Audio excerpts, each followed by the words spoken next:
जय जोहार, नमस्कार। छत्तीसगढ़िया न्यूज़ देख रहे हैं आप। छत्तीसगढ़ की तमाम बड़ी खबरों को विस्तार से बताएंगे, जो लोगों की जिंदगी से जुड़ी हुई बहुत ही महत्वपूर्ण खबर है। इससे पहले आप छत्तीसगढ़ से हैं और छत्तीसगढ़ समाचार ठीक इसी प्रकार रोजाना देखना चाहते हैं तो नीचे लाल कलर के सब्सक्राइब बटन को दबा करके चैनल को सब्सक्राइब कर लेना है।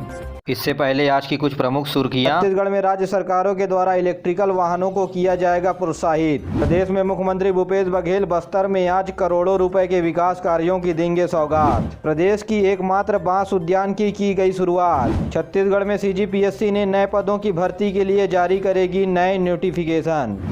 चलिए जानते हैं अब खबर विस्तार से। रायपुर में बीते दिनों नौकरी से हटाए गए आयुष्मान मित्र फिर से बहाली के लिए राज्यपाल के नाम ज्ञापन सौंपा। इन आयुष्मान मित्रों को निजी अस्पतालों में आयुष्मान योजना के बारे में जानकारी देने के लिए नियुक्त किए गए थे, मगर उन्हें अब 31 जनवरी के बाद नोटिस देकर हटाया जाएगा। इसके लिए वे राज्यपाल भवन के सामने आंदोलन कर रहे हैं। साथ ही आयुष्मान मित्रों ने स्वास्थ्य मंत्री टी.एस. सिंहदेव से मुलाकात कर इस बारे में जानकारी दी और अपनी समस्याओं से अवगत भी कराया।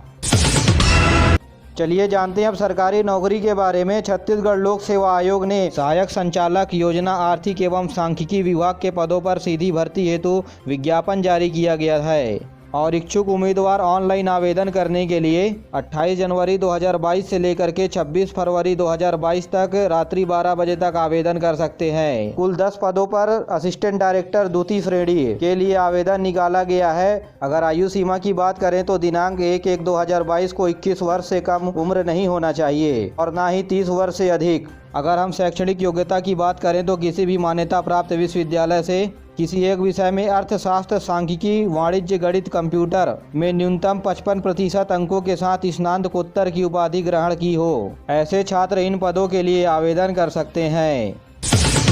आज पूरे देश में 25 जनवरी को राष्ट्रीय मतदाता दिवस के रूप में मनाया जा रहा है। दरअसल 25 जनवरी 1950 को भारत निर्वाचन आयोग की स्थापना हुई थी। इस अवसर पर 2011 से ही प्रत्येक वर्ष 25 जनवरी को राष्ट्रीय मतदाता दिवस मनाया जाता है। राष्ट्रीय मतदाता दिवस मनाने का मुख्य उद्देश्य मतदाताओं को प्रोत्साहित करना, सुविधा देना और मतदाताओं को जागरूक बनाना तथा नामांकन को बढ़ाना भी है। आपको बता दें कि प्रदेश में 1,81,69,435 मतदाता निर्वाचन आयोग के रजिस्टर्ड में नामित हैं, जिसमें 91,46,099 तो वहीं महिला मतदाताओं की संख्या 91,32,505 है और प्रदेश में थर्ड जेंडर मतदाताओं की संख्या 831 है। तो वहीं सर्विस मतदाता सूची के वोटर 11,980 हैं। इस अवसर पर प्रदेश में निर्वाचन आयोग के द्वारा विभिन्न कार्यक्रमों का आयोजन किया जाएगा, जहां मतदाताओं को जागरूक कर ईवीएम, वीवीपैट समेत अन्य डिजिटल उपकरणों का वीडियो दिखाकर जागरूक बनाया जाएगा।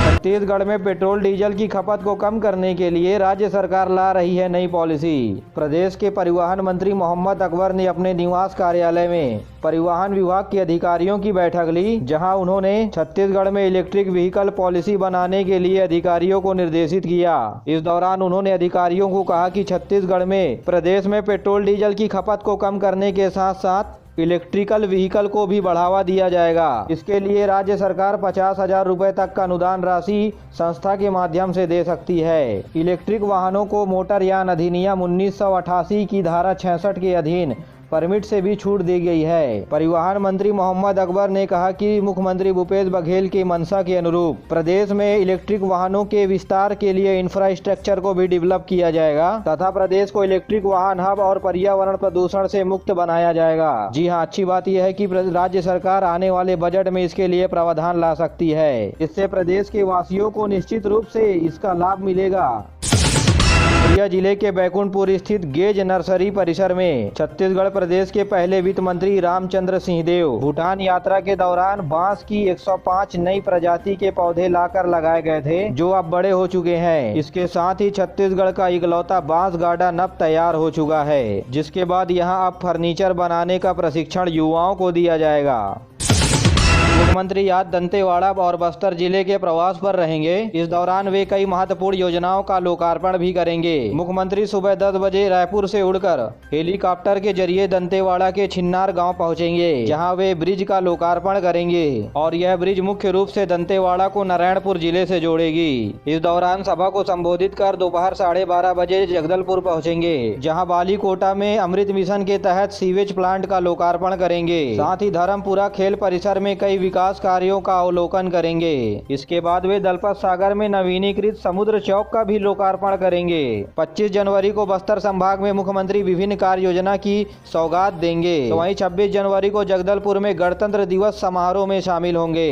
रायपुर में राज्यपाल गणतंत्र दिवस समारोह में शामिल होंगी। वहीं इस अवसर पर प्रदेश में सांस्कृतिक कार्यों का आगाज नहीं होगा और बाकी सभी प्रभार मंत्री अपने जिलों में जाकर के ध्वजारोहण करेंगे। गणतंत्र दिवस के उपलक्ष्य में राजपथ पर होने वाले परेड का रिहर्सल किया गया। इस बीच नई दिल्ली में होने वाले गणतंत्र दिवस समारोह में छत्तीसगढ़ के झांकियों को भी शामिल किया गया है। इस बार प्रदेश की झांकी राज्य सरकार के द्वारा महत्वाकांक्षी योजना गोधन न्याय योजना पर केंद्रित है और इस झांकी में कक्षाड़ नृत्य का प्रदर्शन किया गया है तथा इस झांकी में ग्रामीण संसाधनों के पारंपरिक उपयोगी के साथ वैज्ञानिक पद्धति से रोजगार के सृजन को प्रस्तुत करती है। इस झांकी में गोबर को इकट्ठा कर गोठानों में ले जाते हुए महिलाओं को प्रदर्शित किया गया है तथा झांकी के नीचे हिस्सों में गोबर के बने दियों की सजावट भी की गई है और गोबर से कंपोस्ट खाद बनाती हुई स्व सहायता समूह की महिलाओं को भी प्रदर्शित किया गया है।